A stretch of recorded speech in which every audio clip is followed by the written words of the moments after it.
앞으로 민간 택지 아파트에도 분양가 상한제가 도입됩니다. 정부는 입주자 모집 승인을 신청한 단지부터 분양가 상한제를 적용하고 전매 제한 기간 최대 10년, 5년 의무 거주 기한 도입 등 조건을 강화하기로 했습니다. 청와대가 북한 외무성의 대남 비난 담화는 결국 한미 연합훈련이 끝나면 실무 협상을 하겠다는 의지를 밝힌 것으로 본다고 평가했습니다. 단어와 어감을 일일이 거론하면서 대응할 필요는 없다고 덧붙였습니다.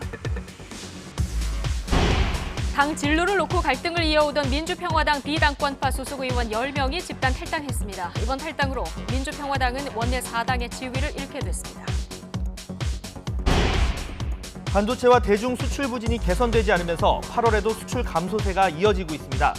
8월 첫 연일간의 수출 실적이 지난해보다 22% 줄어든 것으로 집계됐습니다.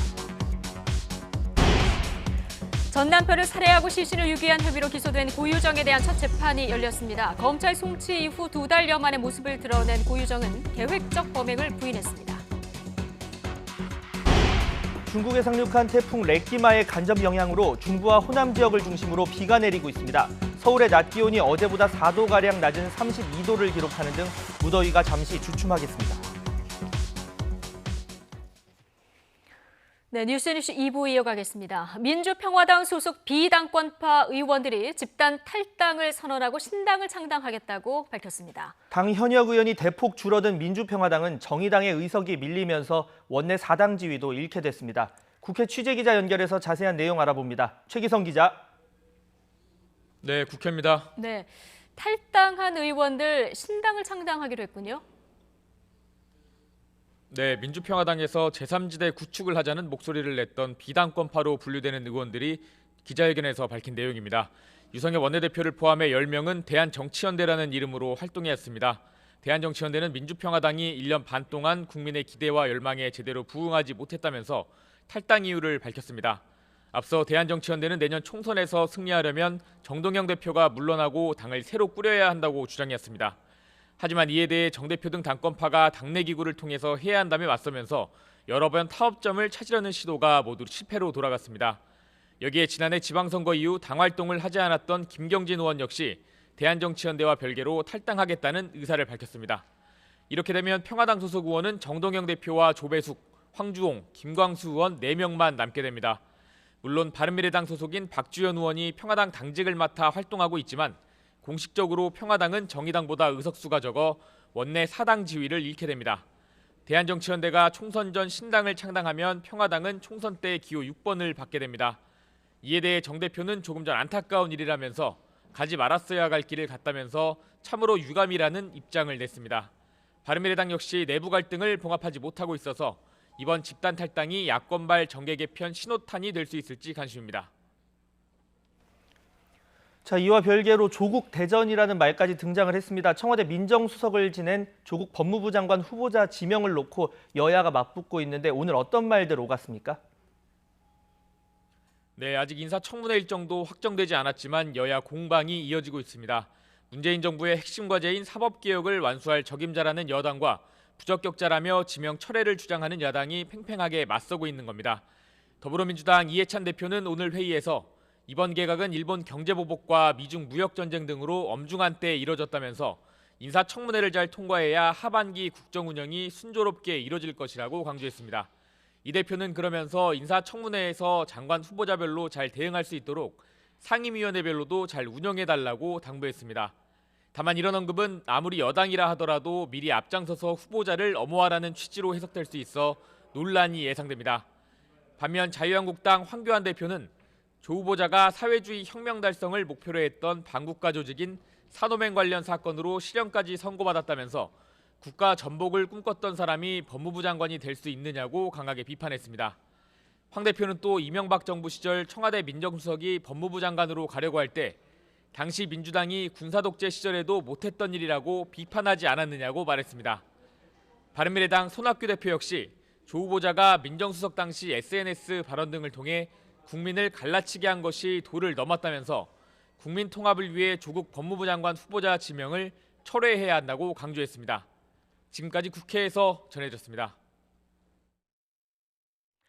네, 조국 법무부 장관 후보자는 지명 이후 나흘째 인사청문회 준비 사무실에 출근해 청문회를 위한 답변 준비에 들어갔습니다. 출근길에 회전문 인사와 폴리페서 등 자신을 둘러싼 논란에 대한 취재진 질문이 쏟아졌지만 청문회에서 답하겠다면서 구체적인 답변을 피했습니다. 직접 보시겠습니다. 네, 수고 많으십니다. 아침부터 수고 많으시고요. 질문사항 있으실 것 같은데 인사청문회 때 다 답변드리도록 하겠습니다. 2010년에 스스로 청문회 통과 못할 거라고 하셨는데 생각 바뀌신 이유 뭔가요? 어떻게 생각하십니까? 자, 들어갑시다. 네, 조국 법무부 장관 후보자와 함께 야당이 철저한 검증을 예고하고 있는 한상혁 방송통신위원장 후보자가 과천 정부청사 인근에 마련된 사무실로 오늘 아침 첫 출근했습니다. 한상혁 후보자는 최근 사회적인 논란이 된 가짜뉴스와 관련해서 구체적이고 체계적으로 제도를 정비하겠다고 밝혔습니다. 또 야당이 의혹을 제기하고 있는 논문 표절 의혹 등에 대해서는 전혀 사실이 아니라면서 청문회를 성실히 준비하겠다고 덧붙였습니다. 문재인 대통령은 오늘 오후 청와대에서 수석 보좌관 회의를 주재합니다. 언론에 공개되는 모두 발언에서 문 대통령이 일본의 무역 보복 조치와 관련해 추가로 어떤 언급을 할지 주목됩니다. 문 대통령은 또 이번 사태를 맞아 우리 국민이 성숙하게 대응하는 모습을 보여주고 있는 데 대해서도 감사의 뜻을 밝힐 것으로 알려졌습니다. 이와 함께 북한의 최근 잇따른 단거리 미사일 발사와 대남 비난에 대해서도 문 대통령이 직접 입장을 밝힐지도 관심입니다. 김현종 청와대 국가안보실 2차장은 일본의 수출 규제 조치와 관련해 미국의 중재를 요청하면 청구서가 날아올 것이라고 말했습니다. 김 차장은 오늘 라디오 인터뷰에서 지난달 미국 방문 때 자신은 중재를 요청한 게 아니라 우리 입장을 객관적으로 설명했을 뿐이라면서 이같이 밝혔습니다. 또 미국이 한미일 공조가 중요하다고 생각하면 관여할 것이고 재무장한 일본을 위주로 아시아 외교 정책을 펴겠다면 그렇지 않을 것이라고 덧붙였습니다. 김 차장은 한일 군사정보보호협정 연장에 대해서는 신중히 검토하고 있다고만 말했습니다. 도널드 트럼프 미국 대통령이 지난 방위비 분담금 협상에서 우리나라로부터 돈을 올려받는 게 어렵지 않았다는 취지로 발언했습니다. 다가올 방위비 분담금 협상에서 유리한 고지를 선점하기 위한 사전 작업으로 풀이됩니다. 워싱턴에서 강태욱 특파원의 보도입니다. 브루클린의 임대 아파트에서 114달러 13센트를 받는 것보다 한국에서 10억 달러를 받는 게 더 쉬웠다. 트럼프 대통령이 방위비 분담금 인상을 두고 대선 자금 모금 행사에서 한 말입니다. 어린 시절 임대료를 수금하러 다닌 일화를 소개하면서 이같이 언급한 겁니다. 이는 한국이 부담해야 하는 주한미군 주둔비를 증액한 것을 자화자찬한 것으로 해석됩니다. 올해 초 타결된 방위비 분담금은 지난해보다 8.2% 인상된 1조 389억 원이었습니다. 당초 미국이 10억 달러, 우리 돈 1조 2천억 원을 제시한 만큼 근접한 수준입니다. 트럼프 대통령은 앞서 지난 7일에도 방위비 분담금 협상이 시작됐다고 소개했습니다. 그러면서 우리 정부가 인상에 합의했다고 말했습니다. South Korea and I have made a deal. They've agreed to pay a lot more money toward the United States. 이에 대해 우리 외교부는 차기 협정을 위한 협상이 아직 개시되지 않았다고 설명했습니다. 이 때문에 방한하는 마크 에스퍼 국방장관이 구체적인 방침을 제시할 것으로 예상됐지만 결과는 관련 언급조차 없었다는 겁니다. 그런 만큼 협상에서는 최고라고 자부하는 트럼프 대통령의 집요한 인상 시나리오가 이미 작동한 것 아니냐는 관측이 제기되고 있습니다. 워싱턴에서 YTN 강태욱입니다. 청와대는 북한 외무성의 대남 비난 담화에 대해서 결국 한미 연합훈련이 끝나면 실무 협상을 하겠다는 의지를 밝힌 것으로 본다고 평가했습니다. 청와대 관계자는 담화문의 진위를 보는 게 중요하다면서 단어와 어감을 일일이 거론하면서 대응하는 게 지금 맞는지는 판단이 필요하다고 밝혔습니다. 북한의 최근 잇따른 단거리 탄도미사일 발사에 대해서는 그 정도 무기는 우리도 다 갖추고 있고 몇 단계 더 나아간 것들이라며 우리가 방어나 요격 능력이 없는 것처럼 말하는 건 사실이 아니라고 강조했습니다. 8월 들어 첫 열흘 동안의 수출이 반도체와 중국에 대한 수출 부진 등으로 감소세로 출발했습니다. 관세청은 이번 달 1일부터 10일까지 수출은 115억 달러를 기록해서 1년 전 같은 기간에 비해서 22.1% 감소했다고 밝혔습니다. 열흘 동안 수출은 품목별로 반도체가 34.2% 줄었고 석유 제품은 26.3%, 승용차는 6% 각각 감소했습니다. 국가별로는 대중국 수출이 28.3% 줄었고 일본은 32.3% 감소했습니다. 열흘 동안 수입은 142억 달러로 작년 같은 기간보다 13.2% 감소했습니다. 정부가 이르면 오는 10월부터 민간 택지 아파트에도 분양가 상한제를 시행하기로 했습니다. 서울 전역과 과천, 분당 등 투기 과열지구 31곳이 대상인데요. 최초 입주자 모집 시점부터 적용하기로 했습니다. 취재기자 연결해서 자세한 내용 알아보겠습니다. 이하린 기자. 네, 경제부입니다. 네, 민간 택지 분양가 상한제 도입이 예고된 이후 시장에서 벌써 기대와 우려가 교차하고 있습니다. 결국 강행하기로 한 거죠? 네, 그렇습니다. 정부는 오늘 오전 당정 협의를 거쳐 시행 방안을 확정했습니다. 우선 민간 택지 분양가 상한제 대상 지정 요건이 완화되는 것이 핵심입니다. 분양가 상한제 대상은 필수 요건과 선택 요건 3가지 가운데 하나를 충족할 경우 지정되는데요. 필수 요건이 원래는 직전 3개월 주택가격 상승률이 물가 상승률의 2배를 초과하는 것이었지만 앞으로는 투기과열지구 모두 해당됩니다. 현재 서울 전역과 과천, 분당 등 31곳이 우선 가시권 내로 들어오는 셈입니다. 그리고 선택 요건 가운데 직전 12개월 분양가격 상승률이 물가 상승률의 2배를 초과하는 경우가 있는데요. 해당 시군구의 분양 실적이 없는 경우 평균 분양가격 상승률의 기준을 특별시나 광역시로 넓혀서 적용하기로 했습니다. 자, 재건축 그리고 재개발 단지마다 사업 진행 단계가 달라서 적용 시점도 관심이었는데요. 어떻게 결정됐는지 전해주시죠. 네, 지금까지는 재건축, 재개발 사업의 경우 관리처분 계획 인가를 신청한 단지부터 분양가 상한제를 적용하도록 규정돼 있는데요.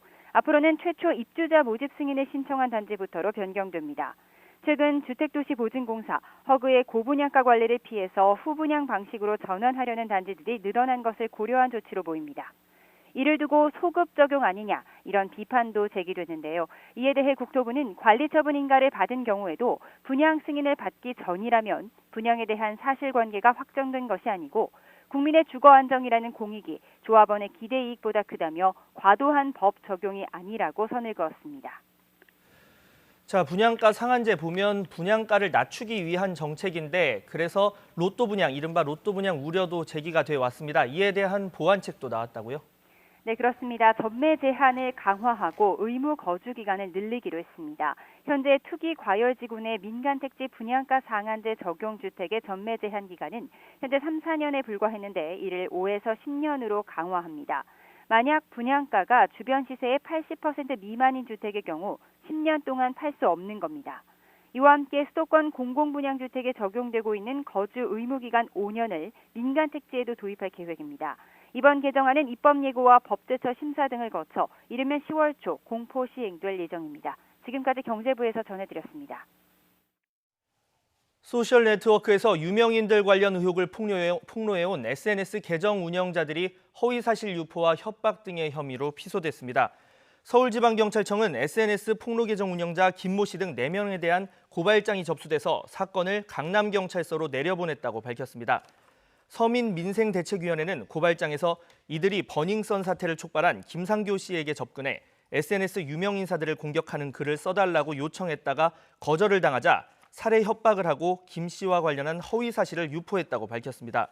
이번에 고발된 이들은 유명인들에 대한 의혹을 제보받아 터뜨리는 SNS 계정, 이른바 까판을 운영하면서 황하나 씨 마약 투약 의혹 등을 제기했던 것으로 알려졌습니다. 전 남편을 살해하고 시신을 유기한 혐의로 기소된 고유정의 첫 재판이 오전 10시에 시작돼서 조금 전인 11시 20분쯤 끝났습니다. 고유정의 정식 재판이 열린 건 사건 발생 80여일 만이고 또 검찰에 기소된 지 40여일 만입니다. 자세한 소식 취재기자 연결해서 알아보겠습니다. 이성우 기자. 네, 전국부입니다.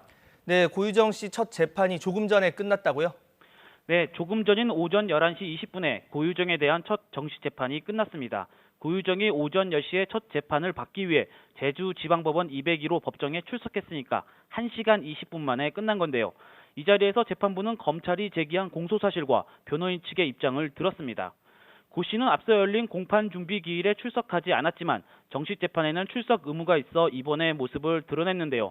고 씨가 호송차에서 내렸을 때 연두색 수의를 입고 머리카락으로 얼굴을 가린 상태였습니다. 고 씨가 재판장에 들어설 때 방청석 곳곳에서 고성이 들리기도 했습니다. 고 씨의 정식 재판은 기소된 지 40여일 만이고 고 씨가 모습을 드러내는 것은 고 씨가 검찰에 송치되는 과정에서 취재진 앞에서 모습을 드러낸 지 2달 만입니다. 고 씨의 재판은 제주지법 사상 처음으로 방청권을 선착순으로 배부하는 방식으로 진행됐습니다. 재판에 34명이 들어갈 수 있지만 법정하는 이른 오전부터 방청권을 배부받으려는 시민 80여 명과 취재진 등 150여 명이 몰려들어 장사진을 이뤘습니다. 재판이 이뤄지는 2층 201호 법정 앞부터 1층 제주지법 후문 입구까지 고 씨의 재판을 참여하기 위한 시민들로 북적였습니다. 자, 이렇게 큰 관심이 쏠린 이번 첫 재판의 쟁점 무엇인지 정리해 주시죠. 네, 검찰은 계획적인 살인을 고유정은 우발적인 살인이라고 주장하고 있습니다. 이 때문에 첫 재판에서는 피고인 측의 의견 진술이 있는 만큼 어떤 견해를 밝힐지가 관심이었는데 예상대로 변호인 측 의견 진술에서 우발적 살인임을 주장했습니다.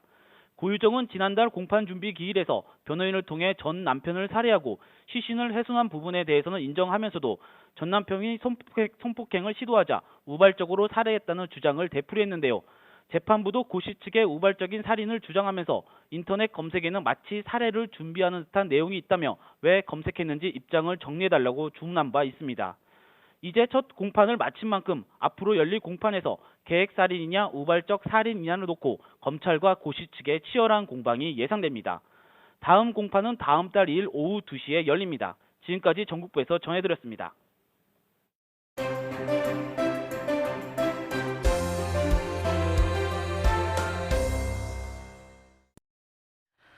바보는 클수록 더 큰 바보가 된다. 지난 11일 북한 외무성 명의의 담화 내용입니다.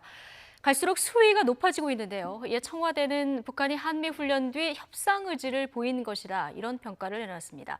정치권에서는 어떤 이야기가 나오고 있을까요? 차재원 부산가톨릭대 교수 그리고 정태근 전 한나라당 의원과 이야기 나눠보겠습니다. 어서 오십시오. 네, 안녕하세요. 안녕하세요. 바보. 겁먹은 개 이야기까지 나왔습니다. 이런 노골적인 발언에도 공식 대응을 자제하는 청와대.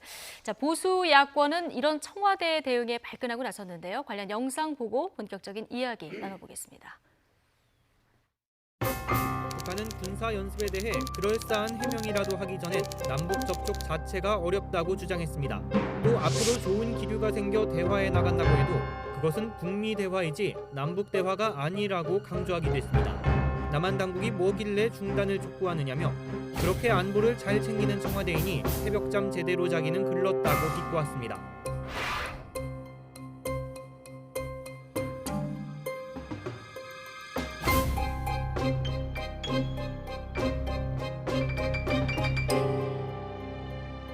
우리 국민들이 치욕을 당하고 있는데도 굳게 입을 다물고 있습니다. 이 정권의 눈에는 국민의 상처받는 자존심은 아예 보이지 않는 모양입니다. 북한의 큰 빚이라도 지고 있는 건지 아니면 총선 때 신세 지려고 지금부터 엎드리고 있는 건지. 트럼프 대통령과도 한국을 조롱하고 있습니다. 이번 한미 훈련에 대해서 터무니없고 도의 많은 문제가 나도 싫다고까지 말했습니다. 북미 간의 친서가 오고 북미 접촉이 상시화되는 가운데 대한민국이 외톨이로 후회되고 있습니다.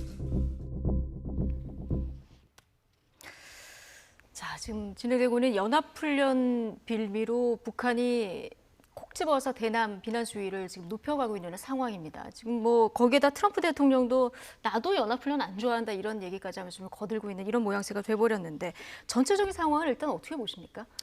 지금 북한의 발언은 이제 그 미사일 발사를 계속하면서 계속 올라갔죠. 그래서 네. 뭐 자멸적 행위라고 얘기를 하지를 않나, 맞을 짓 하지 말라고 얘기를 해왔는데 어제 나왔던 그 권정근이라는 외무성 그 미주 국장의 발언 중에 예. 제가 제일 언짢았던 것은 뭐냐면요. 트럼프 대통령조차 우리의 자위적 무력 시험에 대해서 문제를 삼고 있지 않는데 왜 남조선 당국에서 시비를 거냐 이렇게 얘기를 했다는 거예요. 예. 무슨 얘기냐면 사실상 한미가 동맹으로 굳건하게 자리 잡고 있는 것이 아니라 북한과 미국 사이에 양해가 있고 그런 속에서 우리를 언제든지 이렇게 할 수 있다. 이런 모양새가 돼서 과거에 우리가 지금 굳건히 이 한반도의 정세를 지켜낼 수 있었던 이 동맹적 관계가 심대하게 훼손되고 있는 것이 아닌가. 이런 우려를 하지 않을 수가 없다는 거죠. 예. 그러다 보니까 이제 통미봉남 이 비난이 좀 거세지고 있는 상황인데 청와대는 일단 일일이 대응은 안 하겠다 하면서도 이것이 오히려 한미 훈련 뒤에 협상 의지를 보인 것이다 이런 해석을 해놨습니다. 예, 뭐 제가 봐도 뭐 청와대를 비롯해서 정부는 일종의 그러니까 전략적 인내를 하고 있는 것이 아닐까 하는 생각이 듭니다. 인내. 앞서 예. 말씀하신 것처럼 북한의 지금 현재의 도발 자체가 한미 연합 훈련에 대한 도발일 가능성이 상당히 높다. 그리고 바로 이 지금 20일 날 한미 연합 훈련이 끝나고 나면 북미 간의 실무 협상이 되면 대화와 협상의 기조로 바뀔 것이다. 예. 그렇기 때문에 상황을 조금 절제하는 차원에서 관리할 필요가 있다는 생각을 하고 있는 것 같고요. 그리고 또 북한의 이 남한에 대한 아주 자극적인 발언 자체는 그동안 사실 작년에 9.19 그러니까 평양 선언을 통해서 상당히 남한이 뭔가 좀 운전자적 역할을 해주길 바라고 있었는데 그 부분이 전혀 그러니까 지금 진도가 나가지 않고 있는 거기에 대한 실망감 또 그리고 대북 제재가 계속적으로 지속되면서 이 그 북한 내부에서 강경파를 중심으로 해서 상당히 불만이 커지고 있다. 그런 측면에서 본다고 한다면 대내용 메시지일 가능성도 저는 좀 있는 것이 아닐까라는 생각을 해봅니다. 네, 청와대는 지금 전략적인 인내를 하고 있다 이런 얘기를 해주셨는데 야당의 비판은 굉장히 거셉니다. 지금 북한의 큰 빚이라도 졌냐 아니면은 총선 때 빚을 지려고 지금부터 엎드리는 거냐 이런 비판까지 나왔거든요. 두 가지 점에서 야당의 주장에 상당히 일리가 있는 얘기죠. 무슨 얘기냐면 북한이 사실은 핵무기를 갖고 있다라는 것을 가지고 갑질을 하는 거거든요. 그러니까 국장 수준, 지난번에도 외무성의 국장이 우리 대통령에 대해서 무슨 오지랖 운운하면서 얘기를 했단 말이에요. 그러니까 이번에도 노골적으로 지금 모욕을 하고 있는 거거든요. 그러면 앞으로 만약에 미국과 북한 간에 있어서 완전한 비핵화가 아니라 만약에 핵 감축 형태로 간다고 한다면 북한은 언제든지 그렇게 핵을 가지고 있다는 걸 가지고 그 비대칭 전력을 가지고 우리한테 갑질을 할 수 있다는 거죠. 또 한 가지는 현실적으로 보면 지금 계속 그 개량형 이스칸데르라고 얘기하는 것 그리고 장사정포를 그 개량한 방사포라는 것 이런 등등의 무기가 기존에 우리 한국이 소위 이제 이 방어 기제를 넘어서는 식으로 지금 계속 실험을 하고 있어요. 그러면 문제는 뭐냐? 미국과 북한 간에 있어서 그러한 그 핵협상이 진행되더라도 지금 한반도 남쪽에 우리가 이 피해를 고스란히 받을 수 있는 그런 상황들을 연출하고 있다는 겁니다. 그러니까 미국은 장거리만 아니면 그냥 눈 감아주겠다. 근데 분명한 사실은 뭐냐면 지금 탄도미사일을 포함해서 지금 유엔 제재를 위반하고 있는 것이거든요. 그리고 우리와가 있어서는 실질적으로 북한이 정말 제대로 비핵화할 것인지 예를 들면 단거리 그 탄도미사일에다가 핵을 장착해서 한국 전역을 쏜다. 그리고 이번에 실험했던 것처럼 예를 들면 소위 분산형으로 해서 뭐 F-35 기지라든지 사드 기지를 완전히 초토화시킨다. 이렇게 되면 심각해지는 상황이잖아요. 당연히 국군 통수권을 갖고 있는 문재인 대통령으로서는 국민들에게 이 문제를 어떻게 해결할 수 있는가에 대한 분명한 답을 해야 되는 거거든요. 그런데 대통령도 지금 18일 때 침묵을 하고 있고 국방부 장관은 뭐 우리가 훨씬 더 뭐 미사일 기술로서는 뛰어나다 이런 얘기만 하고 있으면은 국민이 도대체 누구를 믿냔 말이에요. 그래서 저는 북한에 대한 분명한 경고도 해야 될 뿐만 아니라 우리 국민들이 안심할 수 있는 부분들이 과연 어떠한 방안이 있는지를 정부가 책임 있게 얘기하는 것 이것이 필요하고 그에 대해서 야당이 문제 제기하는 것은 당연하다고 생각해요. 그러니까 전략적인 인내, 아까 차재훈 교수님이 말씀해 주신 이 인내를 넘는 무언가의 강한 그 정부의 발언이 나와야 된다. 자, 이런 의견을 주셨는데 근데 북한이 왜 이러나 여기에 대한 의도에 대한 분석은 여러 가지가 나오고 있습니다. 조금 전에 차 교수님께서도 잠깐 언급을 해주셨는데 이번에 민주평화통일자문회의 수석 부의장으로 임명된 분이죠. 정세현 전 통일부 장관, 이번 북한의 행동은 대내용 메시지다 이런 분석과 함께 이게 통미봉남이라기보다는 선미후남이라는 이런 분석을 내놨는데요. 들어보고 오겠습니다.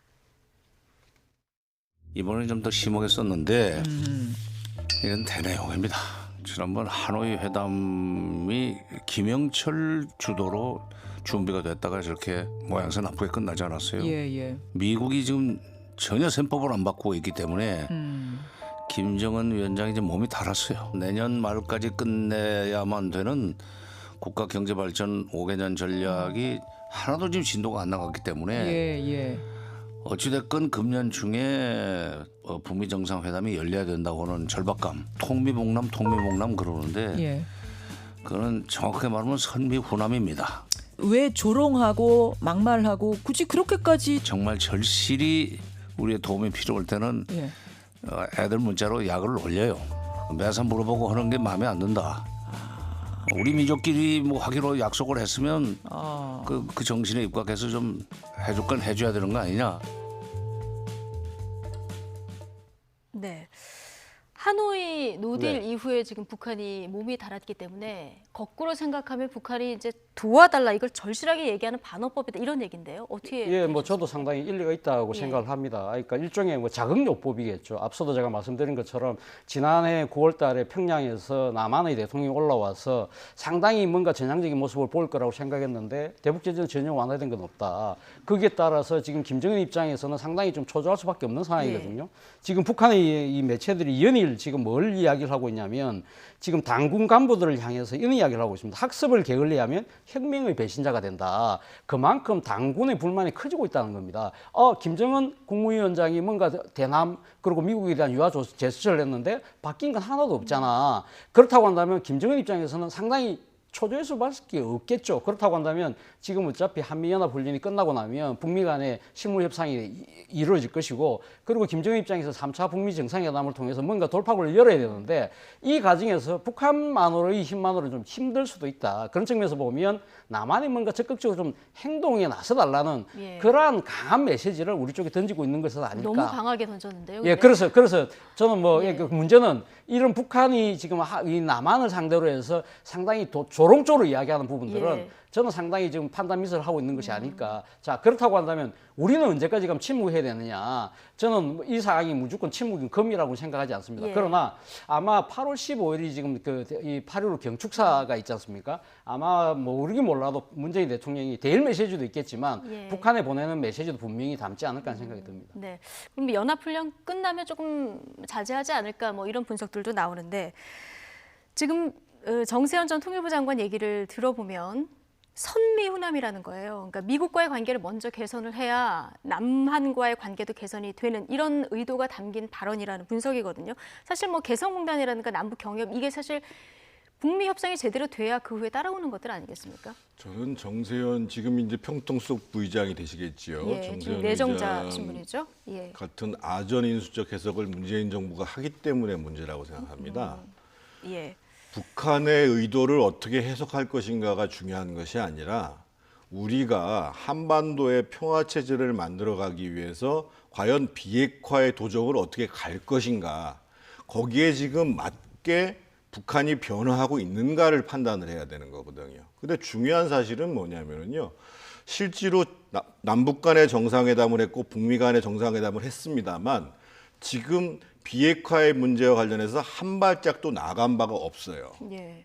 이게 굉장히 실질적으로. 중요한 사실입니다. 예. 그런 속에서 여전히 북한에 있어서는 핵무기를 가지고 있다는 걸 가지고 다양한 형태로 대한민국을 압박하고 있고 심지어는 조롱을 하고 있다는 거예요. 그러면 우리는 이것들을 상응하는 대응 방법들을 찾아내고 당당한 자세를 갖는 것이 굉장히 중요한 문제고요. 두 번째로는 지금 태평양과 동북아의 정세를 한국과 북한 간의 관계에 모든 초점을 맞춰서 해석하는 것이 잘못이라는 예. 겁니다. 지금 이 동아시아에서 벌어지는 일에 가장 영향을 많이 미치는 것은 미국과 중국 간의 무역 전쟁이고요. 얼마 전에 중국과 러시아가 우리 영공을 침입을 했고 또 바로 지난주에 러시아가 우리 방공식별 구역에 들어왔습니다. 그리고 일본과 중국은 지금 상당히 가까워지고 있는 상황이에요. 예. 그런 속에서 우리가 지금 미국으로부터, 미국 대통령으로부터도 그렇고 북한으로부터도 그렇고 러시아, 일본, 중국으로부터 뭔가 외교적으로 잘못된 고립을 가고 있는 것이 아닌가, 잘못된 대접을 받고 있는 것이 아닌가라는 것들을 근본적으로 따져봐야지 우리가 선의로 북한 애들이 하는 얘기들을 그런 식으로 이해한다? 그렇게 해서 해결된 방안이 뭐라는 거예요? 예, 근데 되받아서 강한 메시지를 내면 이게 또 해법이 될 수 있을까요? 아니, 예. 되받아서 강한 메시지 정도가 아니라요. 네. 군사합의를 위반하는 미사일 실험을 하면 남북 군사 공동위원회를 열어야 돼요. 예. 그게 9.19 합의의 정신입니다. 기본적으로 다기한 형태의 미사일 시험을 하고 있고 방사포 시험을 하고 있는데 그리고 공개적으로 김정은 정권이 이거 남한에 대한 무력 시위다라고 얘기를 하고 있는데 그것을 계속 방치하고 있다. 지금 대통령께서 첫 번째 7월 달 들어서 미사일 발사가 있은 다음부터 18일간 아무 대답을 하고 있지 않습니다. 그러면 대한민국 국민들의 자존심은 둘째 쳐놓고 실제로 북한에서 이 남쪽을 향한 무력 시위라고 얘기함에도 불구하고 대한민국의 안전을 책임져야 될 대통령께서 아무 말씀을 안 하고 계신다. 그러면 국민들이 어떻게 신뢰할 수 있겠어요? 지금 안보 관련한 한반도 상황을 조금 더 냉정하게 그럼요. 돌이켜볼 필요가 있다 이런 얘기를 해주셨는데요. 어쨌든 지금 북한은 미사일 쏘고 이렇게 대남 비남 성명을 강도 높게 내놓고 있는 상황에 일본과의 관계 역시 지금 굉장히 안 좋은 이런 상황인데요. 오늘 나온 YTN 리얼미터 여론조사를 좀 보시죠. 대통령 국정수행 평가를 보면은 한 주 만에 50% 선을 회복했습니다. 지금 보합 정도.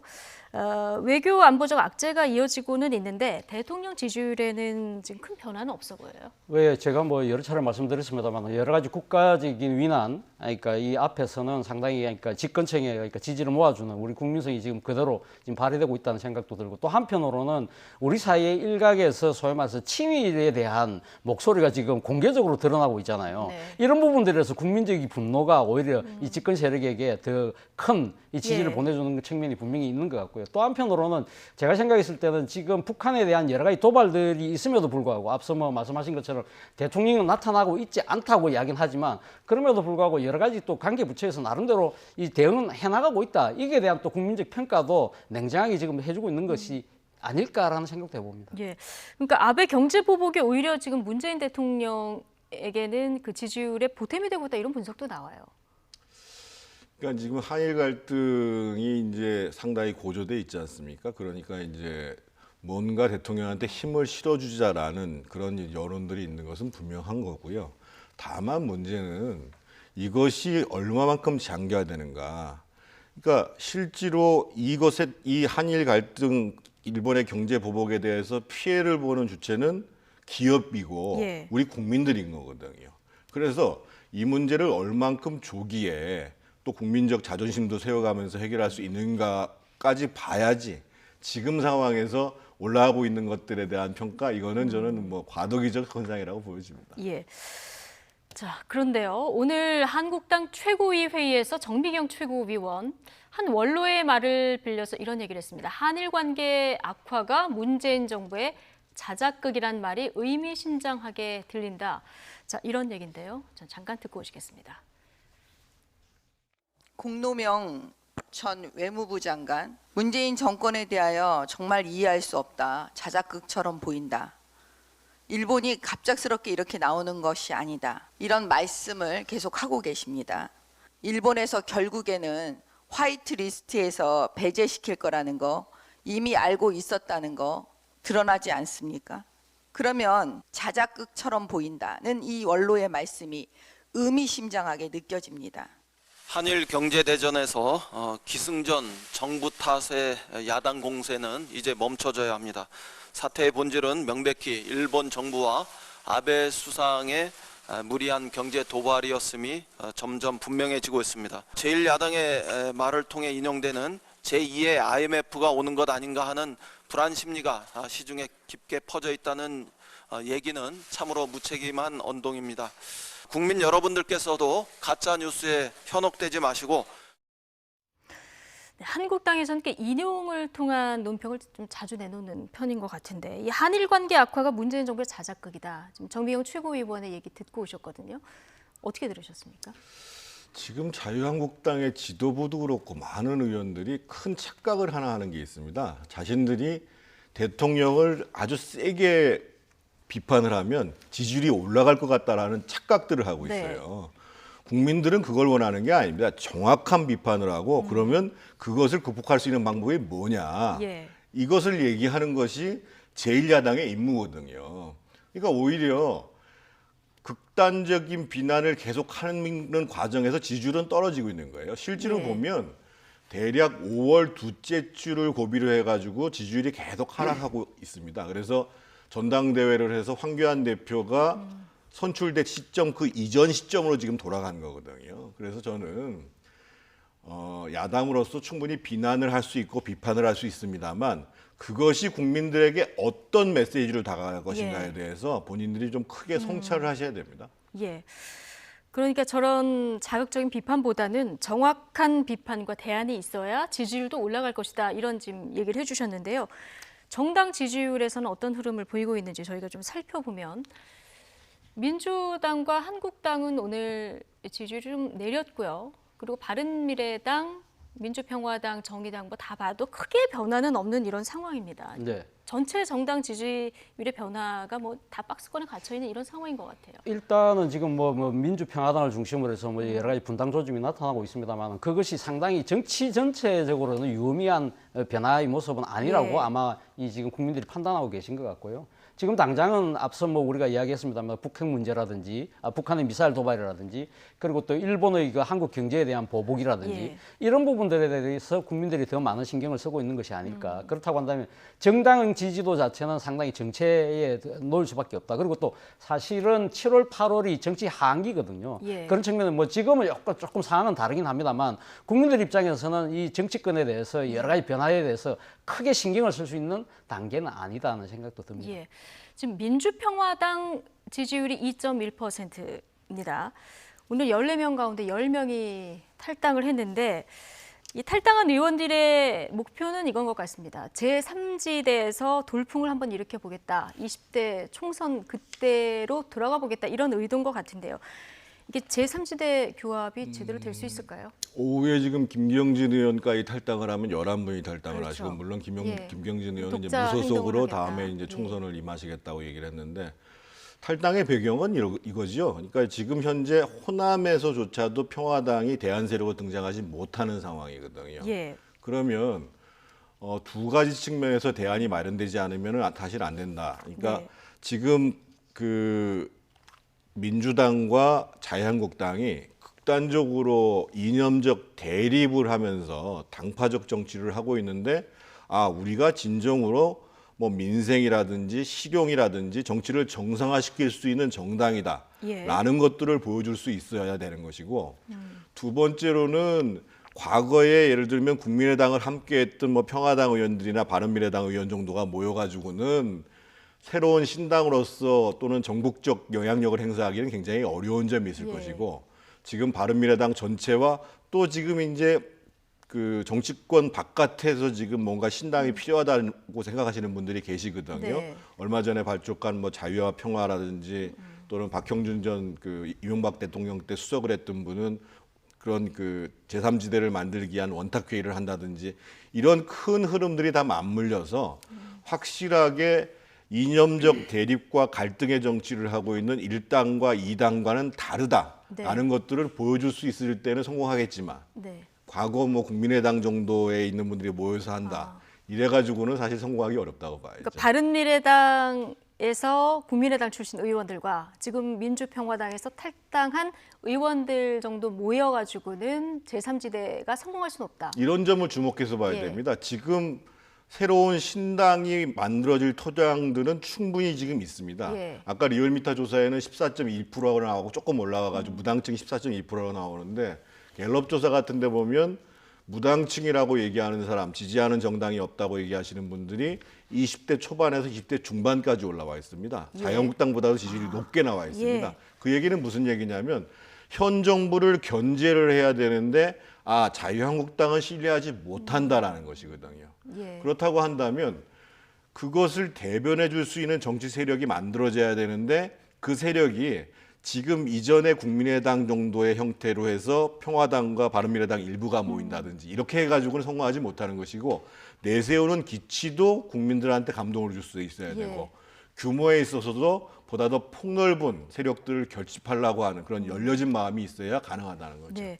지금 말씀하신 것이 굉장히 쉽지는 않아 보이는데요. 지금 뭐 보수 통합 빅텐트론도 나오고 있잖아요. 나경원 원내대표가 유승민 의원한테 공개적으로 러브콜도 보내고 있는 이런 상황이라서 전체적으로 이 무당층을 잡기 위한 정계 개편이 앞으로 어떻게 이루어질지 굉장히 관심입니다. 그렇죠. 저희 무당층을 잡는 부분과 관련해서 상당히 지금 주목받는 인물이 바로 안철수 전 네. 국민의당 대표가 아닐까 하는 생각이 있는데요. 사실은 지금 안철수 전 대표가 지금 이달 말 아니면 내달 초 들어온다고 그러는데 이걸 놓고 지금 바른미래당도 그렇고 정확한 일정은 기구 일정 넣은 거는 정해진 건 없습니다만 어쨌든 지금 그러니까 바른미래당에서는 당연히 우리 식구니까 돌아와야 된다는 이야기를 하고 있고 그리고 또 지금 한국당 내에서도 지금 안철수 전 대표를 영입해야 된다는 이야기가 많거든요. 그거는 앞서 말씀하신 것처럼 안철수로 상징되는 중도 무당층들을 확보하겠다는 그러한 의미겠죠. 그렇다고 한다면 앞으로 보수의 통합 자체도 과연 지금 이 중도층을 잡기 위한 노력이 얼마만큼 구체화되고 절실화될 수 있을 것이냐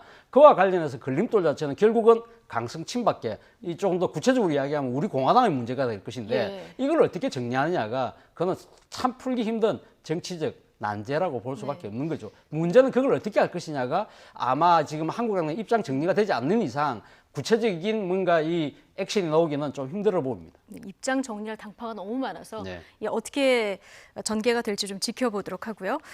자, 이번에는 지금 가장 주목받는 인물이죠. 조국 법무부 장관 후보자 주제로 좀 넘어가서 이야기를 이어가 보겠습니다.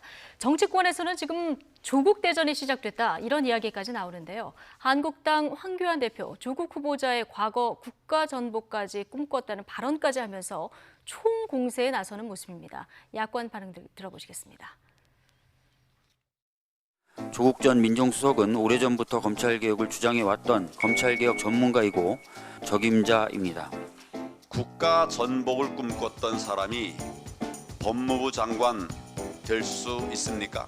남한 사회주의 노동자 동맹 관련 사건으로 실형까지 선고받았던 사람입니다.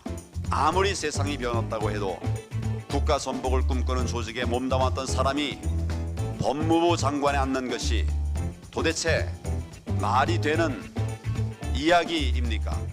2010년 11월 모 언론을 통해서 스스로 본인은 이 청문회 통과가 안 된다라고 이야기했어요. 그 이유 중에 하나가 국가보안법 위반과 위장 전입을 예를 들었습니다. 저는 민정수석으로 행한 일방적인 인사나 페이스북 통을 통해서 국민을 갈라치게 한 것이 도를 넘었습니다. 조국 수석의 머리에는 50.1대 49.9의 선거 논리밖에 없습니다. 네, 지금 보수 야권 중심으로 비판의 날이 거세게 일고 있는데 지금 들어보시면 의외로 이제 여러 가지 논란 중에서 국가보안법 논란에 대해서 한국당이 좀 벼르고 있는 것 같아요. 근데 문제는 충분히 제기할 수 있었죠. 제기할 수 있겠습니다만 그것 자체가 법무부 장관으로 부적격하다라고 얘기하기에는 연결짓기가 너무 뛰어넘는 거다.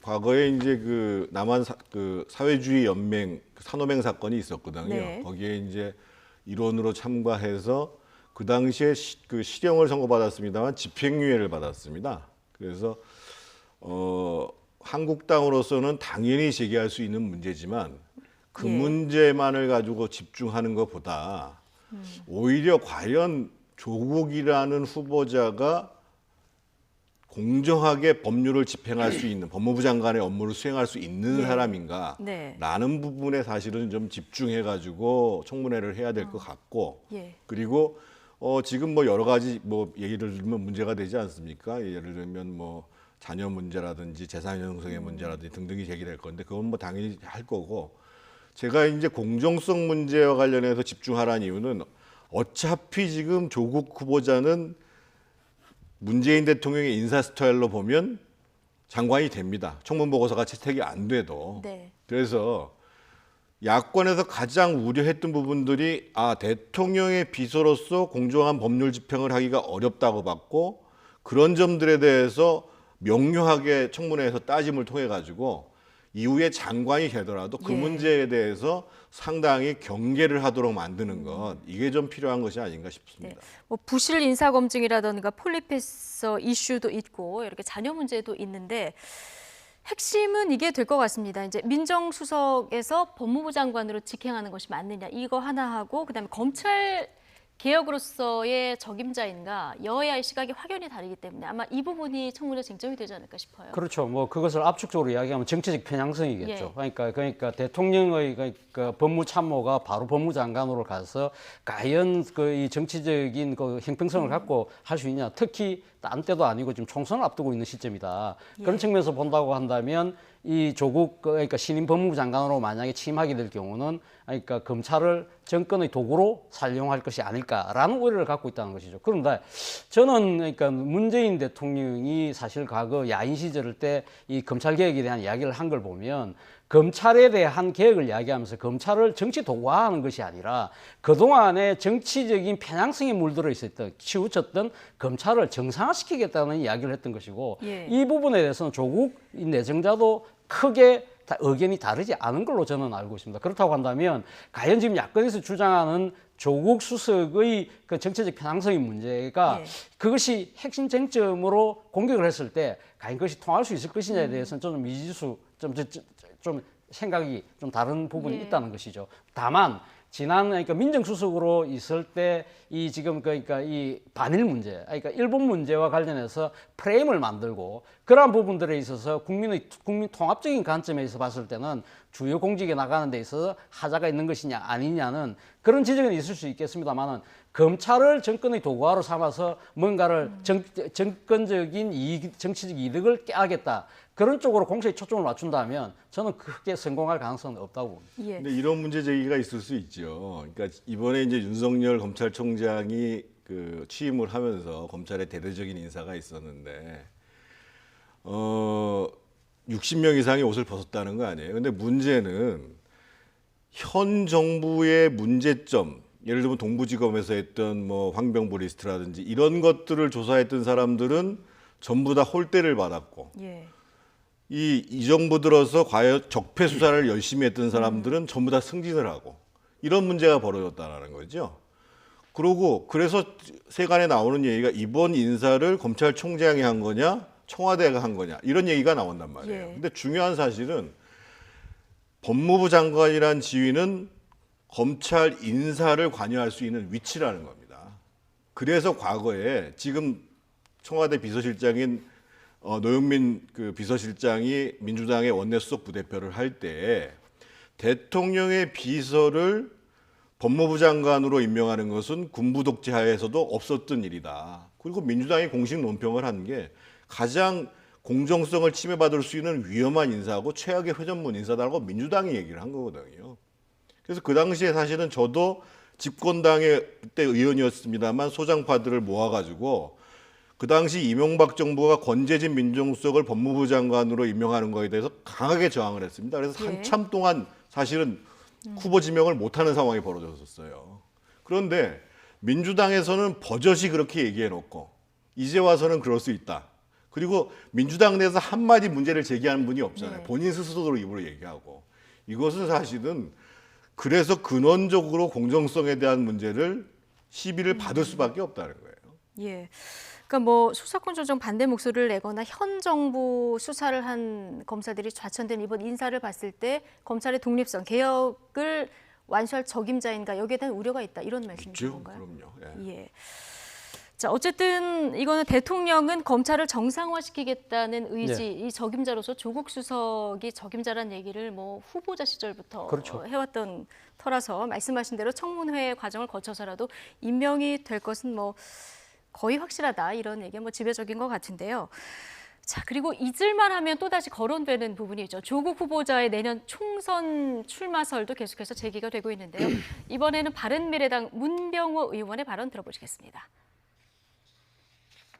내년 총선에 조국 수석이 야당한테 표를 한 100만 표는 줄 거라고 봅니다. 조국 수석이 아마 장관이 되셔서 또 SNS 하고 또 국민 분열하는 그런 발언들을 하면은 우리나라 국민들이 그런 거 싫어해요.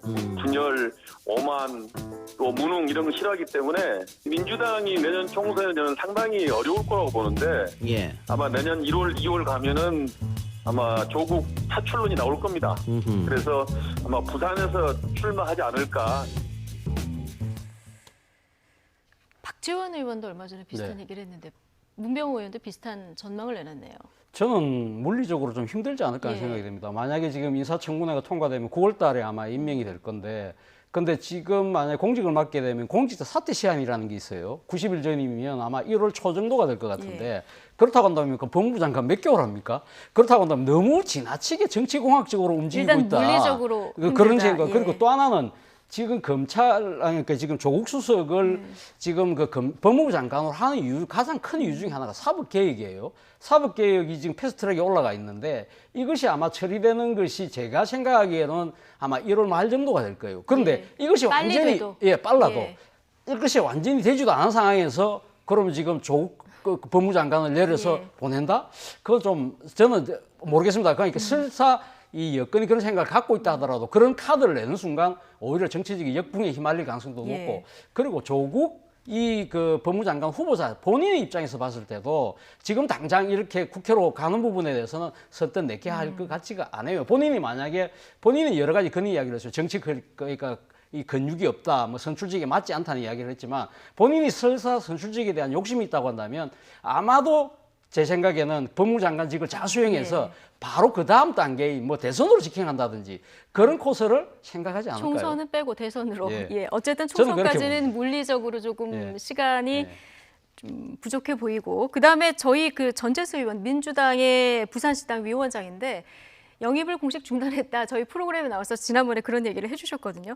거기다가 조국 수석도 지금 학교에다가 복직 신청서를 낸 상황이잖아요. 그러니까 학교로 나중에 나는 돌아가겠다 이런 의지는 강한 것 같아요. 지금 조금 전에 문병호 바른미래당 최고위원 얘기를 들어보면 상당히 풍자적으로 비난을 한 거잖아요. 오히려 조국 수석이 업무를 잘 못해서 그럼에도 불구하고 총선에 출마하면 야권에 100만 표를 줄 거다. 더 야권 민주당의 100만 표를 가져오는 것이 아니라 결국은 지금 조국 수석을 사법 개혁 때문에 지금 이제 국민적 비난에도 불구하고 과거에 또 했던 얘기에도 불구하고 임명을 했다고 얘기를 하는데 장관이 해야 될 일 가장 중요한 일들은 의회하고 관계를 어떻게 하냐는 겁니다. 결국은 사법 개혁이라는 것, 검경 수사권 조정이라는 것, 공수처를 만든다는 것은 모두 다 국회에서 법이 통과돼야 되는 겁니다. 그런데 지금 사실은 국회에 있는 야권들은 조국 후보자에 대한 견해가 굉장히 안 좋거든요. 예를 들면 지금 현재 이번에 탈당을 한다고 하는 민주평화당의 유성엽 의원 대한연대라는데 거기서는 우리 동의하기 어렵다. 패스트트랙에 올라간 이 사법개혁 안에 대해서 동의하기 어렵다. 그렇게 되면은 현재 남아있는 의원들하고 정의당 의원들만 가지고 통과시킬 수도 없어요. 그러니까 조국 수석이 사법개혁을 완수하려면 사실은 의회하고 관계를 잘해서 자유한국당을 제외한 나머지 야당들과도 관계를 잘해야 이게 통과되는 것이지 패스트트랙 올라갔다고 통과되는 게 아니에요. 그런 의미에서 저는 사실은 사법개혁을 위해서 조국 수석을 무리하게 강행했다라는 게 좀 사실 이해하기가 좀 어려워요. 그러니까 야당의 공조도 얻어야 되는데 그렇죠. 이게 힘들어지기 때문에 사법개혁이 더 어려워질 수 있다. 더 어려워질 수 있습니다. 그래서 문병호 최고위원 말씀대로 만약에 총선에 나온다 그러면 오히려 야당의 득이 될 거고요. 제가 보기엔 못 나올 가능성이 훨씬 높을 것 같습니다. 야당이 표 100만 표는 줄 것이다. 자, 근데 지금 한국당에서는 어차피 청문회 거쳐도 임명을 할 것이기 때문에 지금 우리 항의 수단으로서 최고는 보이콧이다 이런 얘기도 나오는데 이거는 뭐 좋은 카드일까요? 어떻게 보십니까? 뭐 만약에 한국당이 그런 선택을 하게 되면 뭐 조국 수석 입장에서는 의문의 일성을 거두는 거죠. 의문의 일성. 그렇죠. 지금 아마 조국 수석 입장에서는 사실 아마 뭐 본인이 지난 1월 달이었죠. 민정수석 시절에 국회 운영이 나와서 한국당과 일종의 맞짱을 떠서 나름대로 상당한 뭐 정치적 성과를 거뒀습니다만 그럼에도 불구하고 지금 장관 청문회에 임하는 입장에서는 상당히 지금 내심초사할 수밖에 없는 상황이거든요. 지금 조국 후보자를 둘러싼 여러 가지 의혹들이 많이 제기되고 있지 않습니까? 물론 본인은 상당히 지나치게 과장됐다는 측면도 분명히 있습니다만 그러나 인간 조국이 어떻게 살아왔는가 부분을 들여다볼 수 있는 한 번의 기회거든요. 본인이 만약에 내심 선출직이나 나름대로 좀 더 큰 공직에 대한 욕심이 있다고 한다면 이 관문을 통과를 분명히 해야 되는 것이죠. 그것이 그러니까 임명 강행이 되는 어쨌든 간에 이 과정이 없이는 조국 수석 입장에서는 상당히 앞으로 정치적으로 상당히 자신의 진로를 개척해가기 쉽지 않다. 그건 거꾸로 이야기하면 야당한테는 상당히 오히려 기회가 될 수 있는 것이죠. 설사 정권이 임명을 강행한다 하더라도 조국 수석의 여러 가지 가지고 있는 하자를 미리 들춰내고 공격함으로써 일종의 미래의 이 경쟁의 싹이 될 수 있는 그걸 미리 차단할 수 있다는 그런 정치적인 또 이득도 있을 수 있잖아요. 오늘 청문회 준비차 출근하면서 기자들이 여러 가지 질문을 했는데 청문회에서 답변하겠다 말을 아끼는 모습을 볼 수 있었습니다. 가장 핫한 인물인 건 맞는 것 같습니다. 오늘 두 분 이야기는 여기까지 듣겠습니다. 차재원 부산 가톨릭대 교수, 정태근 전 한나라당 의원과 이야기 나눠봤습니다. 고맙습니다.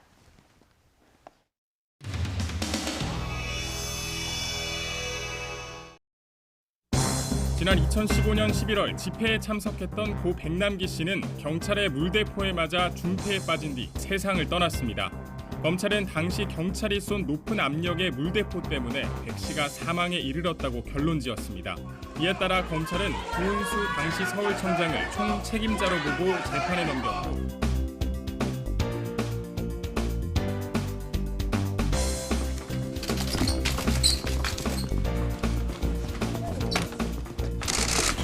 오늘 결과 예상하셨나요? 받은 건데 좀 어떻게 생각하시나요? 있다고 좀 인정하실까요, 이제? 내가 뭐가 잘못했어요? 저는 적법한 공권력을 집행한 것뿐인데 제가 뭐가 잘못했어요? 그럼 과잉 진압이었다.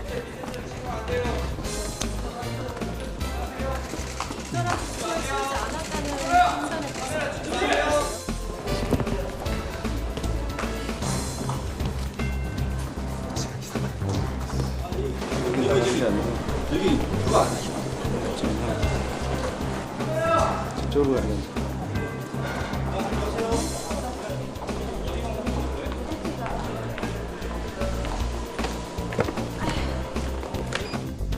아까 유죄든 무죄든 상관없다, 무슨 상관이냐고 하셨는데 무슨 뜻일까요?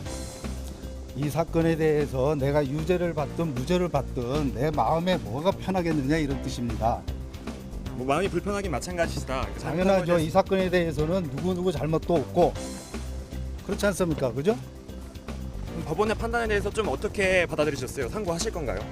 선고는 해야죠. 그러면 잘못한 건 지금도 없다는 뜻이라고 받아들이면 될까요? 우리 경찰은 정당하게 공무 집행했다고 생각을 합니다. 지금까지도.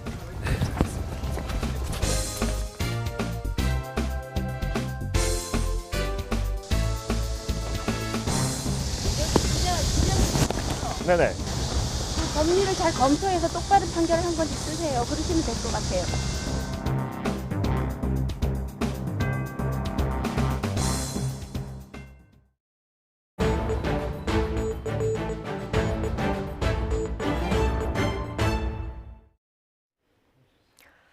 네, 정부의 일본 대응을 비난하는 유튜브 영상을 직원 조회에서 들었던 한국콜마 회장이 어제 사퇴했습니다만 콜마 제품 불매 움직임은 수그러들지 않고 있습니다. 자세한 내용 취재기자 연결해서 들어보겠습니다. 이영권 기자.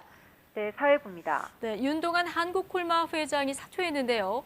자, 회사 내부에서도 전격적으로 받아들여지고 있다고요? 네, 한국콜마 윤동한 회장 사퇴 소식 어제 YTN이 실시간으로 전달해 드렸는데요. 회사 직원들과 취재진조차 예상치 못한 전격 사퇴였습니다. 예. 어제 오후에 회장이 기자회견을 열 거라는 내용만 취재진에게 미리 전달됐었는데요. 지난 9일 공식 사과문에 이어 이번에는 회장이 직접 사과하는 일정인 줄 알았지만 전격 사퇴 발표에 현장이 술렁이기도 했습니다. 당시 윤 회장의 발언 직접 들어보시죠. 저 개인의 부족함으로 일어난 일이기에 모든 책임을 지고 이 시간 이후 회사 경영에서 물러나고자 합니다. 네, 이게 회장이 직접 사과를 넘어서 전격 사퇴까지 발표하게 되는 건 아무래도 그만큼 동영상 파장이 컸다는 얘기겠죠. 네, 지난 7일 지고한 원래 조회 때 튼 극보수 성향의 유튜브 영상이 문제된 건데요. 이 당시 조회에는 임직원 700여 명이 참석해 이 영상을 사실상 강제 시청했습니다. 해당 영상에는 문재인 정부가 일본에 대응하는 방식을 비난하는 내용과 이 여성을 노골적으로 비하하는 막말이 담겼는데요. 불쾌감을 느낀 직원 일부가 인터넷 커뮤니티에 이런 사실을 알리면서 비난 여론이 들끓게 된 겁니다. 한국콜마 홈페이지에 네티즌들이 몰리면서 접속이 어려울 정도였는데요. 특히 한국콜마가 일본 회사와 합작해서 설립됐다는 사실이 알려지며 불매 운동 움직임까지 번졌습니다. 이런 탓에 주가 하락 등 사태가 걷잡을 수 없이 커지면서 회장 사퇴 카드를 내밀게 된 것으로 보입니다. 네. 자, 논란이 이제 사흘 만에 회장이 사퇴를 했는데 이후에 그 비난 여론은 어떻습니까? 좀 가라앉고 있습니까? 네, 윤동환 회장이 동영상 사퇴 사흘 만에 회장직을 사퇴하긴 했지만 여론은 곱지 않습니다. 윤 회장은 준비한 회견문만 읽고 별도 질문을 받지 않은 채 자리를 떴는데요. 앞서 지난 9일 사과문에는 감정적 대응 대신 올바른 역사 인식을 갖자는 취지로 영상을 틀었다고 밝혀 오히려 논란을 키우기도 했습니다. 특히 회장직 사퇴에도 한국콜마홀딩스의 최대 주주 지위는 유지되다 보니 무늬만 사퇴다, 진심이 없다는 등의 지적도 나왔는데요. 실제로 윤 회장 사퇴 이후에도 SNS에는 이런 비판과 함께 콜마 제품 불매를 계속하겠다는 글이 이어지고 있습니다. 한국콜마 자체 브랜드는 물론 고객사 제품들까지 불매 리스트에 오르면서 일부 화장품 업체들이 한국콜마와의 계약 해지까지 고려하는 상황이 됐는데요. 이에 한국콜마 측은 고객사 가운데 수출 기업이나 중소기업이 많다며 이들이 피해를 보지 않도록 소비자들의 배려를 당부하기도 했습니다. 지금까지 사회부에서 YTN 이영훈입니다. 일본 극우 인사들의 혐한 발언이 잇따르면서 논란이 되고 있습니다. 문제는 어제 오늘의 일이 아니라는 건데요. 먼저 클렌징 제품으로 유명한 일본 DHC 그룹이 불을 지폈습니다. 자회사 유튜브 방송에서 패널들이 혐한 발언을 쏟아낸 겁니다.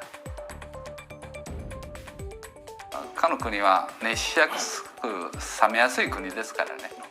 日本人がハングルを統一して今のハングルできたんですよ。韓国に行ったのはですね、収奪どころかひたすら投資して持ち出しなんですよ。小学校ね5000本作った、でハングルの教科書をこしらえてもうハングルをみんな広めた、識字率を上げて、はい、それから鉄道をねもうそれまで数十キロしかなかったのに6000キロも鉄道を引いたっていう、はい。 하나의 회사의 자체 유튜브 방송이지만 구독자가 46만 명가량 되고요. 또 몇몇 지역 방송에서는 이 프로그램을 사서 틀기도 했습니다. 한국과 중국에 대한 혐오 발언이 주요 내용입니다. 이 DHC 그룹 회장은 과거에도 혐한 발언으로 논란이 되기도 했습니다. 일본에 살면서 일본으로 귀화하지 않은 제일동포를 사이비 일본인이라며 모국으로 돌아가라고 개인적 공간도 아닌 회사 홈페이지에 글을 올린 겁니다. 문제는 이 회사가 한국에서 큰 돈을 벌고 있다는 겁니다. 지난 2002년 한국에 진출을 해서 올리브영에서 3년 연속 매출 1위를 달성을 했습니다. 이렇게 한국에서 돈을 벌고 혐한 방송을 하는 건 어떤 생각에서일까요? 거의 아베 정부하고 같은 주장을 하는 사장들이 꽤 많거든요. 네. 그런 사람들은 그 중견기업의 경우가 많습니다. 이제 선전하려고 하니까 그런 식으로 주장을 내세워가지고 애국심인 것처럼 보이면서 그 일본인들의 관심을 살려고 하는 거죠. 자, 회사의 성장을 위해서 그리고 환심을 사기 위해서 혐한을 이용을 한다는 건데 여기에 유명 만화 신세계 에반게리온 캐릭터 디자이너인 요시유키도 가세를 했습니다. 위안부 소녀상을 겨냥을 해서 천박하다고 표현하는 트위터 글을 올렸습니다. 그런데 이 사람 비판이 이어지자 자기는 평소에 한국을 좋아한다 이렇게 포장을 했습니다. 한국에 있는 회사에 있는 한국인들은 모두 성실하고 좋은 사람들이니까 앞으로도 사이좋게 지낼 것이다 이런 글을 올렸고요. 또 혐한이 아니라 어떤 예술적 평가다 이렇게 변명을 했습니다. 자, 이런 글들이 왜 위험할까요? 영상을 보면서 설명을 드리겠습니다. 자, 평화로운 촛불 행진이 시작되고 30분쯤 지났을 때 교차로 부근에 갑자기 군국주의 상징 우길기가 여러 개 나타났습니다. 촛불 행진을 방해하기 위해서 우익들이 모여든 건데요. 양측 사이를 경찰이 막아서서 다행히 충돌은 피했지만 이후 골목골목에 미리 자리 잡은 다른 우익들은 차마 입에 담기 힘든 험악한 말들을 쏟아내기 시작했습니다.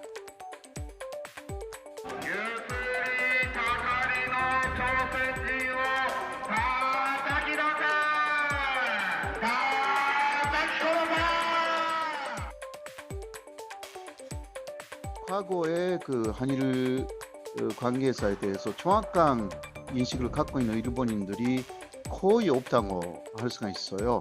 그런 사람들이 무반비로 혐한적인 반송에 노출된다면 그것을 믿게 될 가능성이 충분히 있죠. 혐한 반송으로 그 아베 총리가 말하는 게 옳다.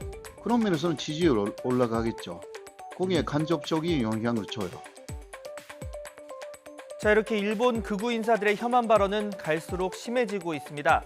전쟁이 가능한 국가로 개헌을 꿈꾸는 아베 정권의 입맛에 맞춰서 일본의 극우화를 조장한다는 우려와 비판이 커지고 있습니다.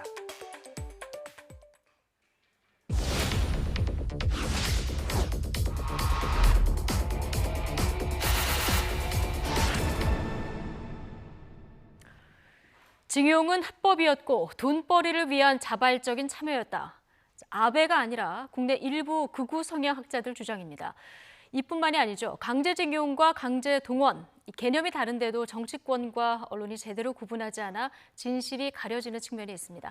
팩트와이에서 따져봤습니다. 고한석 기자입니다.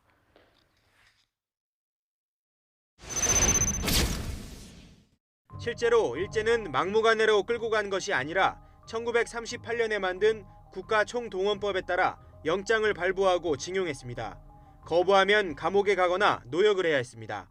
기록에는 조선인 1,072명이 징용을 거부해 처벌받은 것으로 나옵니다.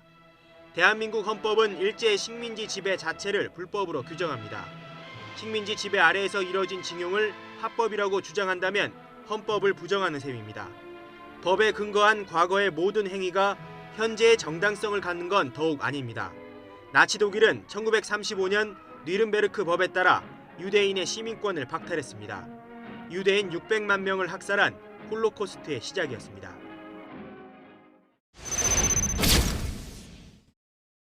징용은 일제의 수탈 방식 중 하나였을 뿐입니다. 정부 보고서를 보면 일제 강점기 노무자 동원 규모는 한반도 내외를 합쳐 연인원으로 750만 명입니다.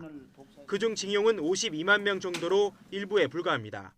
대다수는 모집과 알선이라는 방식으로 동원됐습니다. 조선 총독부가 지역마다 모집할 인원수를 할당했기 때문에 사실상의 강제였습니다. 징용이라는 것은 그 노무자 동원 중에서 하나의 경로에 불과하기 때문에 전체 역사성을 포괄하기 위해서는 강제 동원이라는 용어를 써야 적절하다고 생각합니다. 땅이 없어 쌀을 공출로 내지 못한 가난한 농민들이 국내외 군수시설에 동원돼 일했습니다. 돈 벌 수 있다는 장밋빛 선전해소가 일본으로 또는 남태평양의 섬으로 간 경우도 있습니다. 전범 기업들은 뱃삭은 물론 배에서 먹은 밥값 등을 선대금 명목으로 공제했습니다. 도착해서는 곡괭이, 이불, 탄광용 랜턴 사용료까지 모두 부담시켰습니다. 그런 비용들은 빚으로 쌓여 보통 1년치 임금과 맞먹었습니다. 굶주림과 차별이 일상이었고 월급을 고향으로 송금했다는 말도 대부분은 거짓이었습니다. 1939년부터 1942년까지 일본으로 간 조선인 가운데 25만 7천여 명이 작업장에서 탈주를 시도했다고 일본 내무성은 기록하고 있습니다. YTN 고한석입니다. 1965년 한일 청구권 협정으로 강제징용 피해자 배상이 끝났다는 일본 입장을 미국이 지지한다. 이런 내용의 일본 언론 보도가 있었는데요. 청와대는 이 보도에 대해서 미국 정부가 부인했다고 밝혔습니다. 고민정 청와대 대변인은 한미 NSC 채널을 통해 미국 측에 확인한 결과 해당 보도가 사실이 아니라는 답을 받았다고 말했습니다. 앞서 어제 일본 마이니치 신문은 일본 정부 관계자를 인용해서 한일 청구권 협정으로 강제징용 배상 문제가 해결됐다는 일본의 입장을 미국 정부가 지지한다고 보도했습니다. 현재 고등학교 1학년이 치를 2022학년도 수학능력시험 기본 계획이 확정됐습니다. 예고대로 국어와 수학이 공통과 선택 2개 과목으로 출제되는 등 다소 복잡한 선택형 수능이 될 것으로 예상이 돼서 과목 선택이 그만큼 중요해졌다는 평가가 나옵니다. 김종균 기자가 보도합니다. 현재 고등학교 1학년은 2021년 11월 18일 수능을 치릅니다. 문이과 구분이 없는 통합형 수능입니다. 가장 큰 변화는 국어와 수학이 공통과목과 선택과목으로 이뤄집니다. 우선 2022학년도 수능 국어는 독서와 문학을 공통으로 하고 화법과 작문, 언어와 매체 중 한 과목을 선택해서 응시합니다. 수학에서는 수학 1과 수학 2를 공통으로 응시하고 확률과 통계, 미적분, 기하 중에서 한 과목을 선택해 시험을 치릅니다. 전체 문항 중 공통 과목 75%, 선택 과목 25% 수준으로 출제됩니다. 또 수학은 30문항 중 9문항, 30%가 단답형입니다. 탐구 과목에서는 사회 9과목, 과학 8과목 중 2과목을 자유롭게 선택해도 됩니다. 또 지금까지 상대평가였던 제2외국어, 한문은 영어와 한국사처럼 절대평가로 바뀝니다. 1등급인 원점수 45점부터 5점 간격으로 등급을 구분합니다. 4교시 한국사와 탐구 영역 시험에선 한국사 답안지가 별도로 제공됩니다. 수능 EBS 연계율은 기존 70%에서 50%로 축소됩니다. 다소 복잡한 선택형 수능이 되면서 고1 수험생들의 혼란이 예상됩니다. 따라서 정시 비중이 커지는 상태에서 내신과 수능 두 마리 토끼를 잡기 위해서는 학교 교육과정 편성표를 확인해 2, 3학년 때 어떤 과목을 개설하고 있는지를 확인하고 전략적인 선택을 할 필요가 있습니다. 또 학생 선발권을 가진 대학이 문이과 계열에 따른 특정 과목 이수, 응시를 제한하고 있는 경우가 있을 수 있기 때문에 주의해야 합니다. YTN 김주길입니다. 주 52시간 근무 시행 이후 서울 직장인의 출퇴근 시간에 상당한 변화가 있는 것으로 나타났습니다. 하나금융경영연구소가 지난 2008년과 지난해 지하철 이용 정보를 분석해 본 결과 출근 시간이 대체로 늦어지고 퇴근 시간은 당겨진 것으로 확인됐습니다. 역삼과 강남, 설릉역이 있는 서울 동남권 지역은 지난해 오전 9시 때 출근 비중이 34.7%로 10년 전보다 5.8%포인트 높아졌습니다. 퇴근 시간은 서울 모든 지역에서 오후 7시 이전 퇴근 비중이 10년 사이 급격히 늘어났습니다. 태풍 렛기마의 간접 영향으로 현재 서쪽 지방을 중심으로는 비가 내리고 있습니다. 서울 등 중부지방은 내일 새벽까지 비가 오락가락 내렸다 그치기를 반복할 것으로 보이니까요. 오늘 나오실 때는 우산을 꼭 챙겨 나오시는 게 좋겠습니다. 이렇게 비가 내리면서 무더위는 주춤하는 모습인데요. 오늘 서울의 낮 기온은 32도로 어제보다 4도가량이 낮겠습니다. 앞으로 예상되는 비의 양을 살펴보겠습니다. 수도권과 영서 북부, 충남 서부와 제주도에는 10에서 40mm, 그 밖의 지방으로는 5에서 20mm가 되겠습니다. 중부지방의 비는 내일 새벽까지 길게 이어지겠고 남부지방은 오늘 늦은 오후부터는 차차 그칠 것으로 예상됩니다. 비가 내리는 지역은 더위가 잠시 주춤하는 모습인데요. 오늘 낮 기온 서울이 32도, 광주 31도, 대전 33도 등 어제보다 1도에서 4도가량이 낮겠습니다. 10호 태풍 크로사는 광복절인 목요일 새벽 규슈 남단에 상륙해서 일본 열도를 관통한 뒤 금요일 새벽에는 동해상으로 진출할 것으로 보이는데요.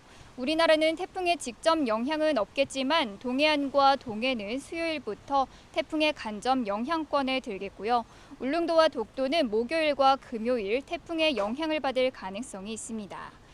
현재 서해와 남해, 제주 해상에는 풍랑주의보가 발효 중인데요. 오후까지는 물결이 최대 4m까지 높게 일 것으로 보이니까요. 항해나 조업하는 선박은 각별히 주의하시기 바랍니다. 지금까지 야외 스튜디오에서 YTN 신미림입니다. 월요일 뉴스 마치겠습니다. 잠시 뒤 노종면의 더 뉴스가 이어집니다. 시청해주신 여러분 감사합니다.